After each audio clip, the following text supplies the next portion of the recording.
में जब आप जाएंगे तो जो बेसिक प्रिंसिपल्स है, जो कॉमन प्रिंसिपल्स है, उस कॉमन प्रिंसिपल्स पे कोई अगर अनुसंधान करता है तो वो एक फंडामेंटल रिसर्च है। इसका सबसे आसान एग्जाम्पल आप समझ सकते हैं कि न्यूटन के गति के नियम हम लोग पढ़ते आ रहे हैं, ठीक है।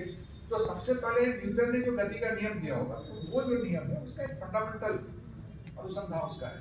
और न्यूटन के गति के नियम के ऊपर आधारित बहुत सारे ऐसे उपकरण बने होंगे या बहुत सारी ऐसी चीजें सामने आई होंगी जिसको उपयोग में ला करके आज हम, जैसे आज एरोप्लेन आसमान में उड़ता है, उसका नियम है न्यूटन के। बहुत सारे ऐसे भी नियम है, जैसे हम लोग कहते हैं कि गुरुत्वाकर्षण का नियम है, जो पृथ्वी किसी वस्तु को अपनी ओर आकर्षित करती है।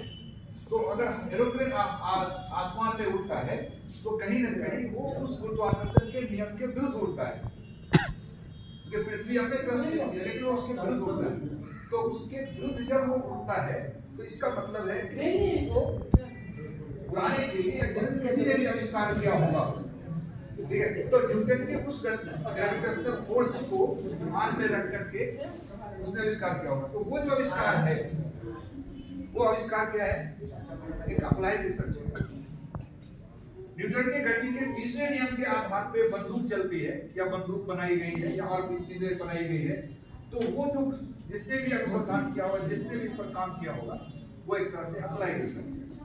तो ये आपका अप्लाइड, ये रिसर्च दो तरह का है, फंडामेंटल है और एक रिसर्च अप्लाइड है। अप्लाइड का मतलब है हो गया